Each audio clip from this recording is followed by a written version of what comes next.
नमस्कार सैनिकों, मैं हूं आपके साथ आपकी पत्रकार नैना शर्मा। उम्मीद करती हूं आप सब सैनिक भाई स्वस्थ होंगे, आप सब अच्छे होंगे। आज इस वीडियो के अंदर बात करने जा रही हूं हिट एंड रन लॉ के बारे में। आपको पता होगा कि मोदी सरकार ने ये कानून लागू करा है ताकि जो देश के अंदर एक्सीडेंट्स हो रहे हैं वो कम हो सके, ठीक है। लेकिन हो क्या रहा है, इस लॉ की वजह से देश में कई राज्यों के अंदर स्ट्राइक हो रही है, कई राज्यों के अंदर आंदोलन हो रहे हैं, कई राज्यों के अंदर स्ट्राइक चल रही है, यानी कि वहां पर हड़ताल चल रही है। जी हाँ, ट्रक ड्राइवर हड़ताल पर बैठ गए हैं। सबसे पहले समझ लेते हैं कि ये हिट एंड रन लॉ क्या है। जैसे कि आपको पता है कि इतने सारे एक्सीडेंट्स होते हैं रोड पे ट्रक की वजह से और बहुत सारी चीज़ों की वजह से। तो उसमें क्या होता है, जो ट्रक का ड्राइवर होता है वो एक्सीडेंट के बाद या तो ट्रक छोड़ के भाग जाते हैं या ट्रक लेके भाग जाता है, और फिर उसको अगर पकड़ लिया जाए तो कुछ समय की सज़ा होती है। मैक्सिमम टू मैक्सिमम जो है 2 साल की सज़ा होती थी और आसानी से बेल मिल जाती थी।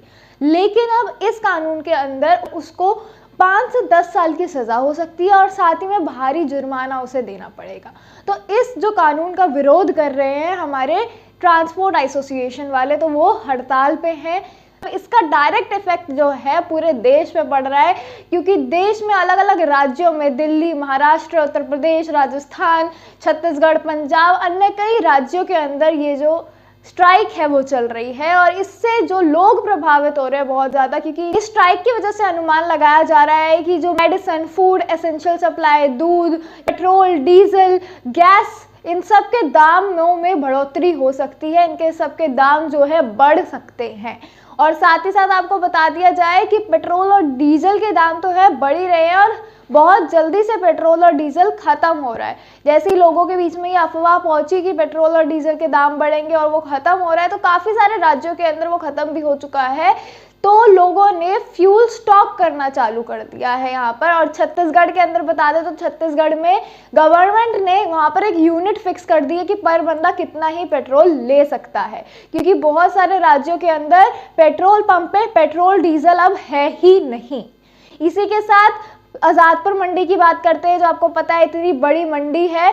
वहाँ के लोगों ने बताया है कि अभी तो वहाँ पर सब्जियां, फल हैं, लेकिन कुछ समय बाद उनके पास भी स्टॉक नहीं होगा, क्योंकि पीछे से आ नहीं रहा है। स्ट्राइक चल रही है, इसलिए ट्रांसपोर्टेशन में ये जो सप्लाई चेन है पूरी, इसमें बहुत ज़्यादा इफेक्ट हुआ है, क्योंकि वेजिटेबल्स पीछे से आ नहीं रहे हैं मंडी के अंदर। तो पहले का ही स्टॉक है वो अभी के लिए तो सफिशिएंट है, लेकिन कुछ समय बाद वो भी ख़त्म हो जाएगा।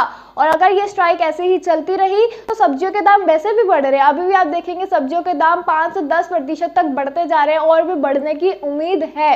हर सब्जी के दामों के अंदर बढ़ोतरी हुई है, तो और भी ये हो सकती है, क्योंकि अगर पीछे से सब्जियां नहीं आएंगी तो लोग जो है दाम बढ़ा के बेचेंगे, क्योंकि बहुत लिमिटेड उनके पास सामान रह जाएगा। और आप सबको पता है अगर डिमांड बढ़ती है और सप्लाई कम है तो फिर ज़्यादा पैसा देना पड़ेगा।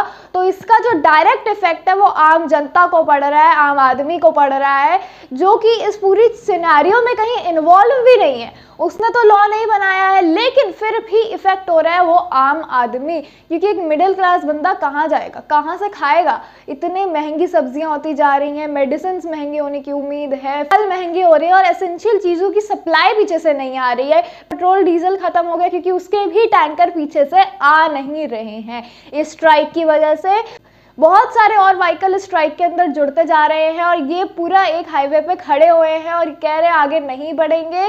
जब तक सरकार इनकी मांगे नहीं मानेगी तब तक ये आगे नहीं बढ़ेंगे। और ये जो सप्लाई चेन है इस पे इसी तरह से इफेक्ट पड़ता रहेगा।